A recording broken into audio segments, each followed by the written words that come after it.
ඒක නෙමෙයි අපිට. මේ පාරක් පන්සලේ කටුනේ ළඟයි නේද? ඒක නම් ඇත්ත. කටුනේ ළඟයි. අපි මොනවා හරි කටුනේ පන්සල වෙනුවෙන් කරන්න ඕනේ නේද? කටුනේ වෙනුවෙන් නම් මොනවා හරි දෙයක් කරන්න ඕනේ තමයි. ඉතින් ආවොත් අපි හරි හිතවත් නේ.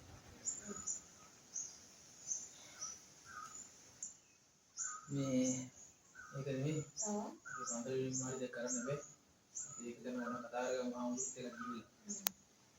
අත්තපල්ලයට ගිහලා වතු ටික සුද්ධ කරලා දාලා අර පයින්නෝනේ. ඔව්. ඒ ටික පොඩ්ඩක් මට ගහලා දාලා එන්න. එනම් යා පරිස්සමට ගිහින් එන්නකෝ.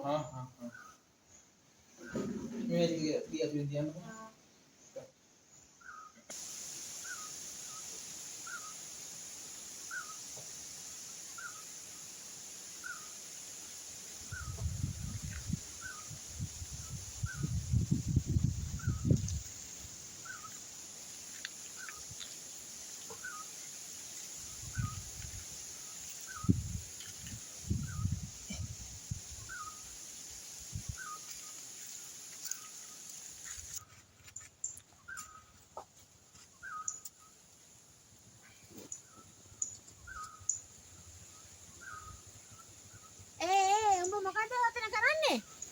ආකේ මෙයා කියයි මම රට ගානේ මගේ ඊට වැඩි මේ හරප්පයි නෝ ඒකයි රට ගානේ කොහොමද තාම මගේ ඊට වැඩ ගහන්නේ ඕක මටනේ ආයිති ඔය මගේ ඊටමනේ එහෙම කොහමද අක්කේ වෙන්නේ ඈ අපේ තාත්තා ඉන්නකොට ඔයාටයි මටයි දෙන්නට වෙන් කරන්න දුන්නේ මේ මගේ ටිකේ මම වැට ගහන්නේ එහෙමද එහෙනම් බලමුකෝ උඹ වැට ගහගෙන කොහොමද සතුටින් ඉන්නේ කියලා අයියෝ මන් දන්නේ උඹ බලාගනින් මල්ලි උඹ හරියට දන්නේ මේ අක්කගේ හැටි කොහොමද කියන්නේ ඇයි අනේ කෑ ගහන්නේ බලමු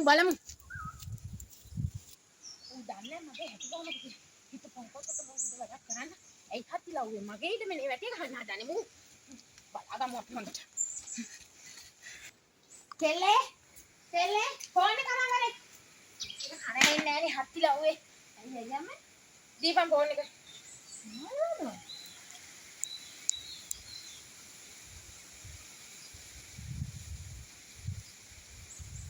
ආයුබෝවන් හෙලෝ කපු මහත්තයා ඒවාලේ වැඩද මට කපු මහත්තයාට කියලා කරගන්න යමක් තියෙනවා හැබැයි කපු මහත්තයා මුළු හත්පුතු පරම්පරාවම හැන්ටික් ගෑවිලා යන්න වැඩේ කළා දෙන්නේ හරි එහෙනම් මං එන්නම්කෝ හරි තෙරුවන් සරණයි බුදු සරණයි හරි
බය වෙන්න අපි ඉස්තේදාරියා අනේ මල්ලි මගේ කාලේ දැන් ඉවරයි මට උඹලට කරපුවට තමයි මේ පරිදන් දීලා තියෙන්නේ මල්ලි අනේ මගේ කෙල්ල බලාගනි අනේ මට සමාවෙයක් මගේ රත්තරන් මල්ලි